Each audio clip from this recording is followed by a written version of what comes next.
It's the Wait a Minute Show. Bruh, ain't that right, Lopan? Wait a minute. Book it. Really? Really? The Wait a Minute Show with your host, Jolani J.B. Bodie.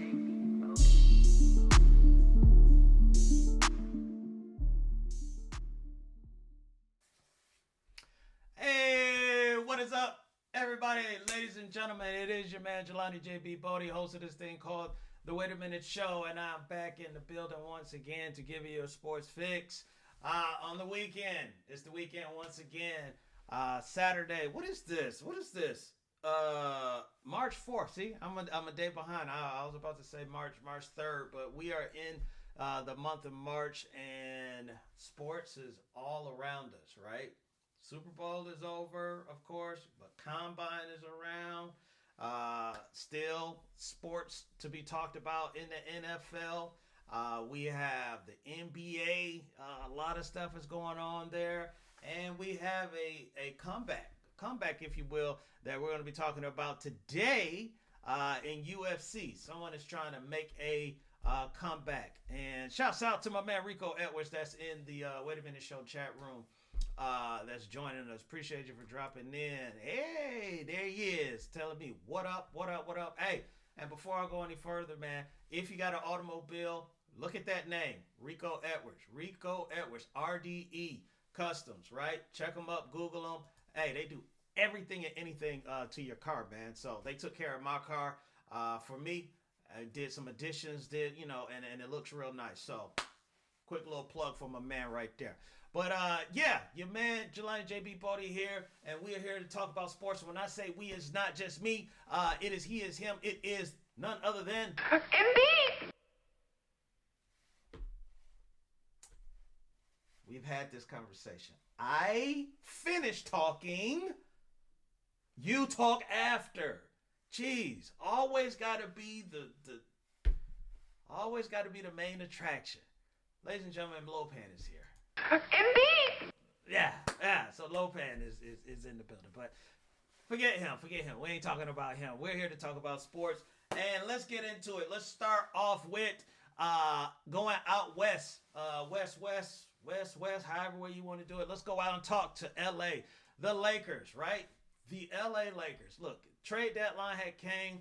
Lakers made some moves. Laker fans was out there going bananas, going crazy, talking about we are in the driver's seat now. We are taking the chip. We got everything we need now to do what all we do. Russ is gone. Pat Bev is gone. We got D-Lo. We got all these other additions and all this stuff. We in a prime position, right? And as soon as they said that, what happens, right? LeBron goes down with an injury. So LeBron goes down with a foot injury earlier this week, and he is ruled to be out 2 to 3 weeks. I guess it's going to be leaning more to 3 weeks that he's going to be out. And this is not at the most opportune time, right? Because we got about 20 games, maybe a little bit less than 20 games left in the season. And this is crunch time. This is when it comes to getting it in and getting it all together right away so that everything that you're going to be telling everyone going into the playoffs. Now they're trying to make the playoffs because they're not in the playoffs, but just a statement that you're going to be trying to make. This is where you would do that these last few weeks before the playoffs. And LeBron is out. Can the Lakers still get into a playoff spot? And when I say a playoff spot, I'm talking about can they even get to the play-in spot, right? And this is bad timing, right? Now, I felt that the Lakers could probably make a run. As far as like getting into the play-in, I'm not going to this whole we're going, a championship or anything like that. I'm not signing off on that. I'm not going to do, I'm not really going to get in on that boat, right? But I did think with the additions and with the trades that they did, that they were a better team, that they did get better, and that they were able to make some moves. But now that LeBron is out, I can't do it. I can't do it. Me and Lopan can't do it, right? Indeed. There you go. After I speak. So, yeah, I can't do it. I could they realistically finish in the 10th spot and get in the play in? Yes. I wouldn't say that was unachievable. But there's just too many things that's just when I think about it, I'm just like, ooh, I'm not that confident into saying that. And part of that is if Anthony Davis would be healthy, because he even sat out a game this week due to a foot problem. Let's just say that. But I would need to know that if Anthony Davis can be around and not miss any more games, which is not guaranteed. But if you can tell me he would be around, then yes, I do believe the Lakers could still get into the play-in, hold it down, for LeBron to get there, and then they could make some noise, getting in. But with LeBron out, I thought it was going to be 2 weeks, but if it really is closer to 3 weeks, that's tough. That's really tough. That's tough. I'm thinking maybe that they,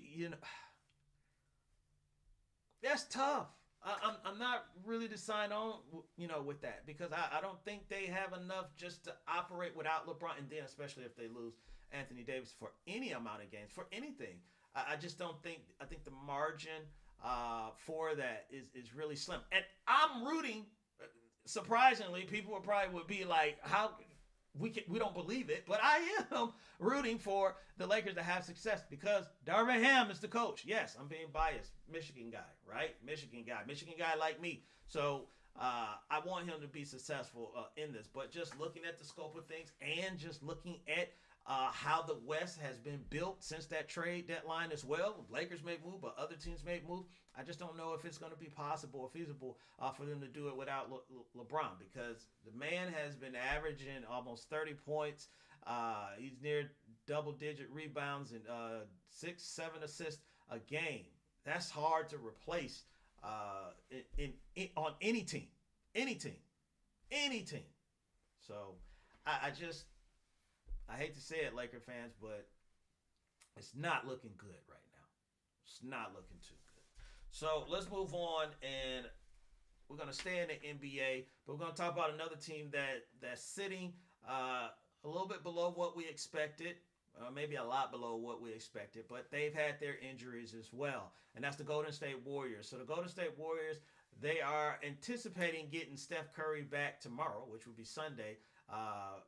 Crazy as it seems, I think they play the Lakers, if I remember correctly. So they're looking at getting Steph back. So here's my question, about that. Here's my, my thought process. Can the Warriors really be that threat once again? When Steph gets back, they sit 5th right now in the Western Conference. You got Phoenix, who's ahead of them. You got Sacramento, who sits at 3rd. And then you got Memphis at 2nd and Denver in the 1st spot. Now, I know they're not going to catch Denver. I don't even think they're going to catch Memphis at the 2 spot. But I do believe that they could make a run or position themselves. And I think if they're in the top 4, they don't have to be first. They don't have to be second. They weren't first last year, and they won the whole thing. So I don't think the Warriors look at it that way, is that we have to have home court throughout. I think the Warriors are like, if we're on all cylinders and we're doing what we're supposed to be doing, yes. Now, you get, Steph back and Clay, who has been playing out of his mind as of late. That is a nice recipe, and Jordan Poole, who's going to be in that, in that mixture as well. Another thing, now he's not playing, but he should be back, by playoff time, is Gary Payton II. Who they traded back for to get him back to Golden State. I think on the defensive side of the ball, he's going to be able to help. Maybe that's the right timing. And I think, a lot of people are forgetting about the Golden State Warriors because a little bit out of sight, out of mind, and also where they're placed at right now. I think that's how the Warriors want it. Go ahead. Doubt us. Don't even think about us. Don't even think about us. Because when the playoffs start and we show up, and then we start busting people in the mouths, then everybody's going to be like, oh, yeah, they are the defending champs. Yeah. So I'm here to say, don't discount and don't count out the Warriors, right? Do not count them out. Someone has to knock them out.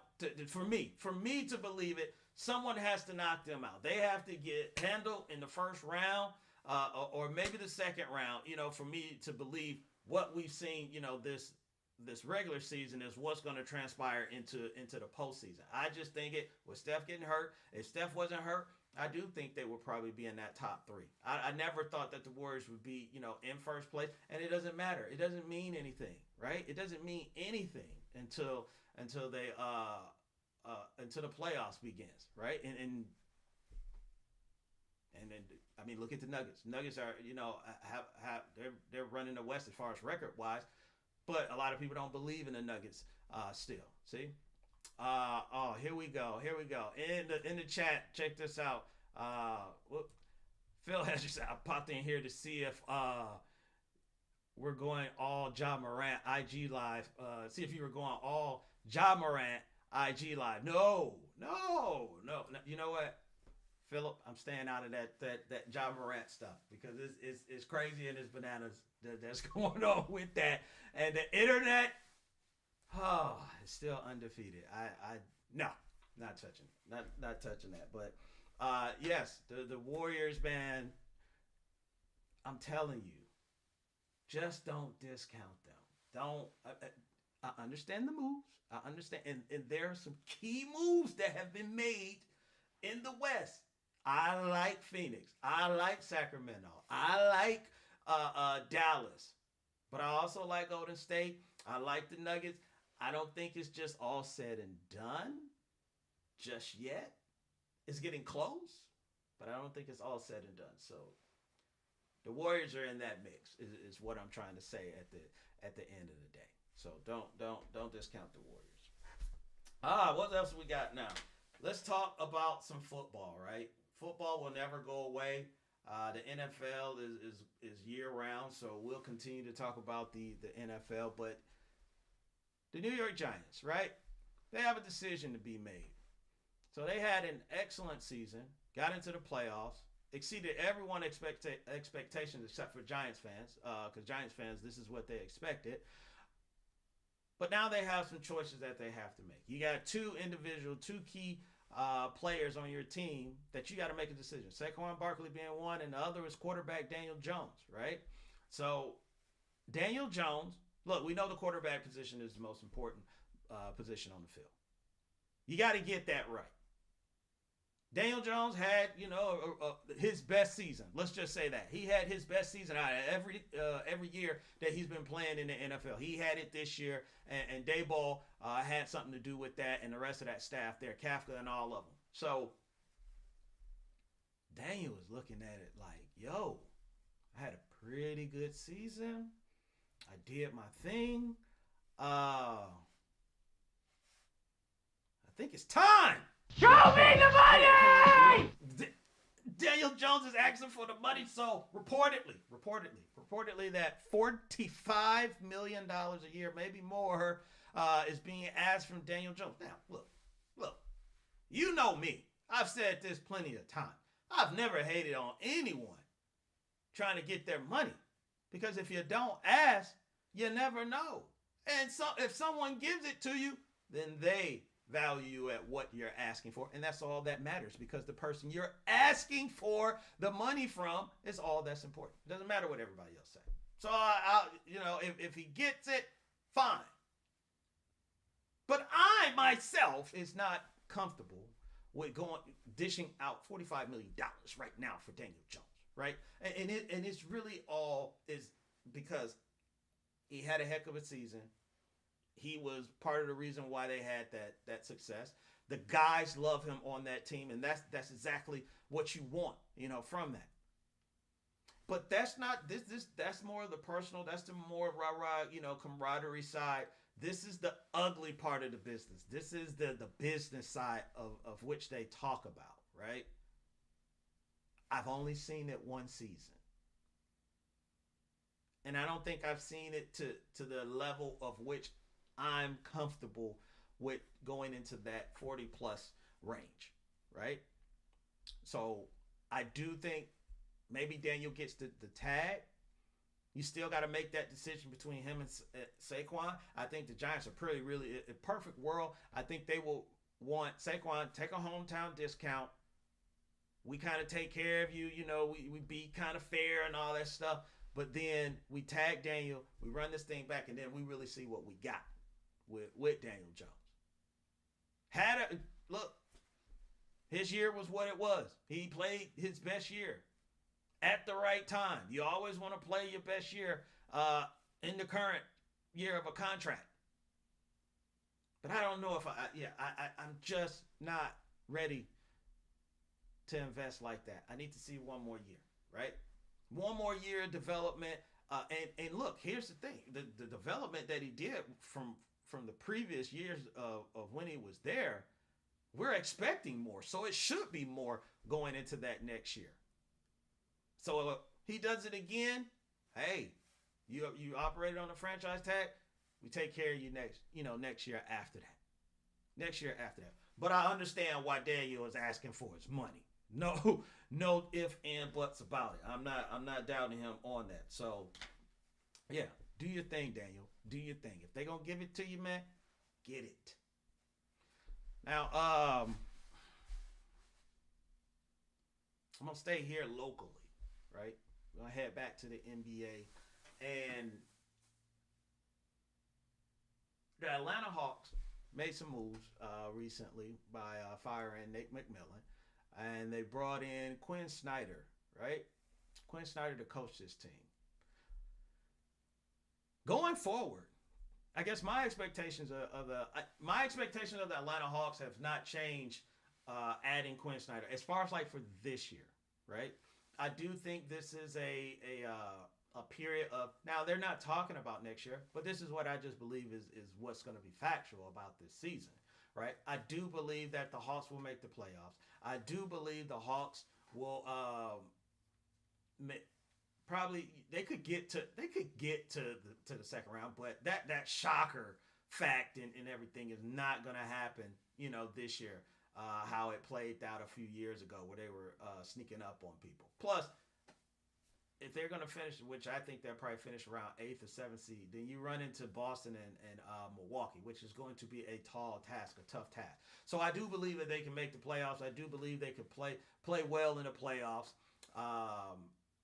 And then after that, this piece is about what's to happen next season. What's to happen with DeJounte Murray? What's to happen with Trae Young? What's to happen with the rest of this team? They have been talking about trading John Collins, it seems like every year. Man, is John going to stay or is he going to go? To me, that's what I'm like, look, these reports keep talking about John. Like your mama used to say, you either going to stay in or you're going to stay out. That's where we're at. That's what Hawk fans need to know, is that where are we at with John Collins? Because it's not like the brother can't play, but it's more of, is he going to fit into, I guess, what Quinn wants to do going forward, right? Nate McMillan was a big defensive player type of guy. Or whatever. Quinn is not that, don't get me wrong. He wants them to play defense, but I'm just saying, as far as like where everybody know Nick McMillan, that's where he made his hay was, on the defensive side. Kind of like Thibodeau, it's just something that they do that they're good at. So what is this offense going to look like? What is the defense going to look like, on both sides of the ball? But more importantly, what is the nucleus is going to be, with this team? When free agency come, what players do you think you can acquire, right? Atlanta is still struggling to get free agent players. Everybody that they've gotten is by draft or by trade. So that's what I'm more interested in. I want to see a small glimpse or a sample size of what we're going to get next year. They came out, they won some games after Nate. I'm not surprised by that. That stuff happens. Coaches move on, and then, I guess everybody just feel kind of different. And it's not bad or it's not good. It's just everybody feel different. So it's one of them things where I just, Hawks fan, I'm telling you right now, just look to next year. Look to next year. Look to this year to finish strong. Look to this year to have an identity, and look to this year to build off of. I just don't know if this is me just speaking unbiased right now. Now, the JB Bodie that's been here for over 20 years in the A, yeah, I want them. Go in there, tear it up, get to the finals. But I got to be realistic, right? I got to be realistic as far as like what I'm looking at. And I hope they prove me wrong. But Boston and Milwaukee, those are some tough outs. Those are going to be some tough outs. That's not tough outs. We talking about Milwaukee and Boston, who the last 2 years have represented the Eastern Conference in the finals. It is what it is. So, I talked about at the beginning of what was it? Someone making a comeback. Yeah, my age is getting to me. Sorry, everyone. Someone making a comeback. So, comeback in UFC. So, Jon Bones Jones, is coming back to the UFC tonight to take on. Well, actually, he's taking on kind of two things. He's taking on. Let me make sure I say his name right. And I probably still won't say it. Cyril Gane. I'm going to say it's Gane, not Gain, but maybe I could be wrong on that. But he's taking on Cyril Gane, but also he's going to be competing in the heavyweight weight class. Something, that hasn't, I don't think he's ever done before, so he's going to be trying to accomplish this. So coming back, he's been gone for about 3 years at this point. He's going to come back to the UFC, come back to a different weight class, and try and win a title. Now, of course, everyone is excited about this because Jon Jones is worth the price of admission, right? It's all about, can he do it again? It seems like, and I was just talking about this. I was at the barbershop. Look at my haircut. But I was at the barbershop, and I was just talking about this. And talking about how it seems like Jon Jones has been fighting for 30 years, right? It just seems like that. It just seems like it's been a long time because he'll have these layoffs, and then he'll come back. And then he'll still win. So can Jon Jones still win? Can he win once again and prove everyone wrong? I want to say yes so bad.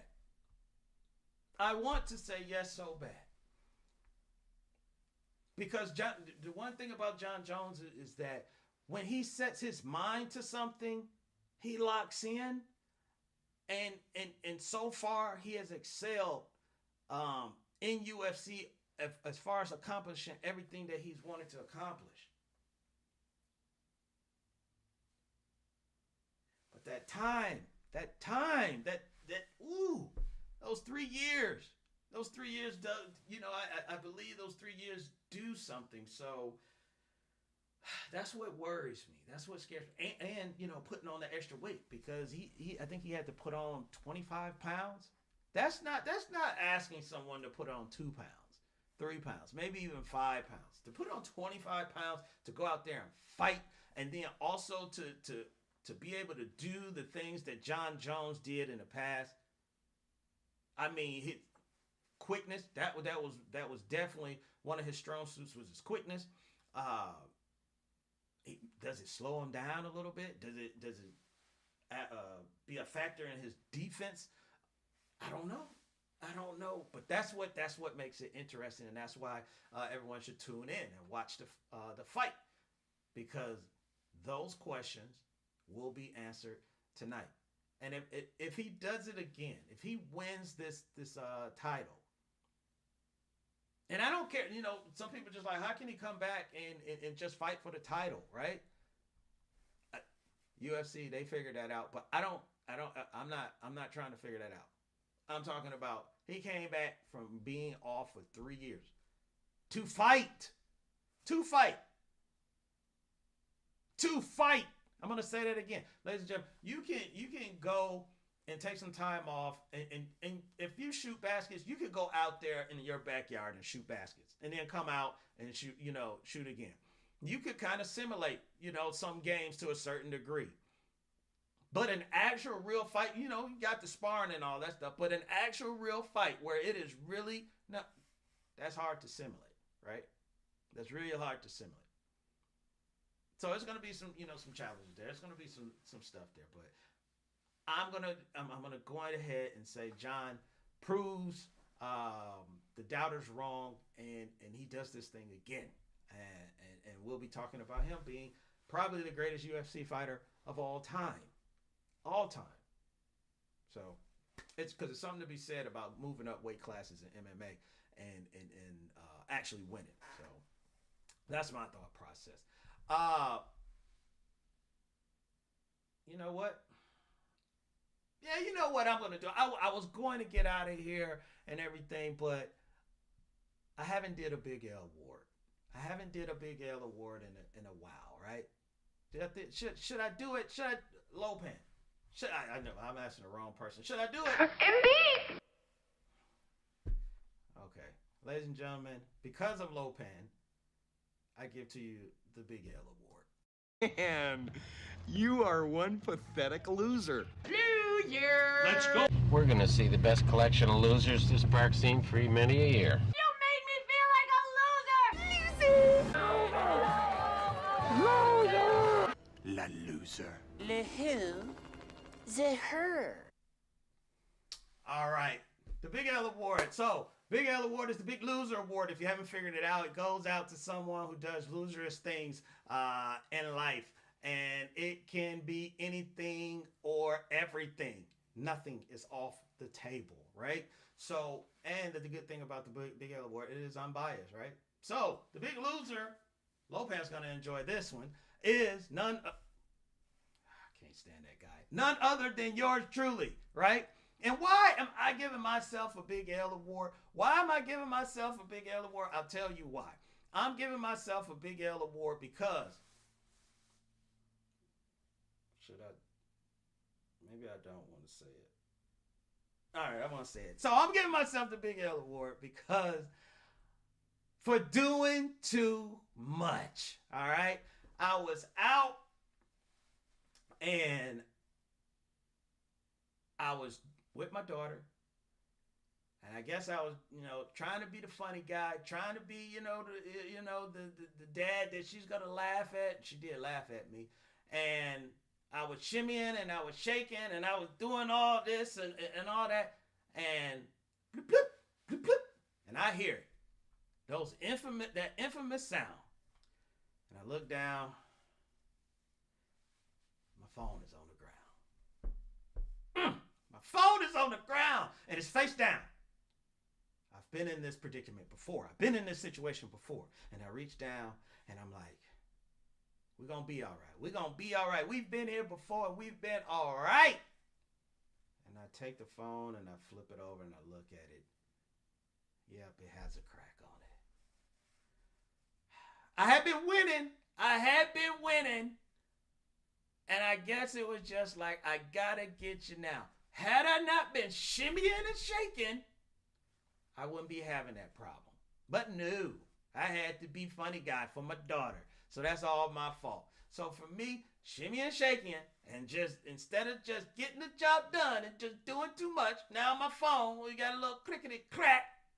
I got to take this Big L. Ah, see? Another loser. Indeed. Ladies and gentlemen, there it is. Your man, Jelani JB Bodie, gave himself the Big L award. All right? Somebody send out love and laugh. Don't laugh. Don't laugh. No, don't laugh. No. Now the laughs are just going up. No, don't laugh. Don't laugh. But it is what it is, man. So again, I'm taking the Big L award, but I'm grown. I'm grown. I'll take it. So everybody, man, look, have a good rest of your weekend, man. Enjoy. I know in the ATL it's feeling good. The sun is out and all that stuff. I know I got this hoodie on and everything. Might not tell it, but it is. It's nice and sunny outside, man. So y'all go out there, enjoy the rest of your day, enjoy your evening, enjoy your weekend. But most importantly, enjoy yourself, man. Enjoy yourself. That's all that's important. Start with yourself, and then start with the rest of the world, and then everything will be all right after that. So I'm gonna get out of here, man. I'll holler at y'all later. So for your man, Jelani JB Bodie, hosting this thing call it the Wait a Minute Show. Two things as always. Stay positive and push forward. And I'll holler at y'all later. Lope, let's get on up out of here.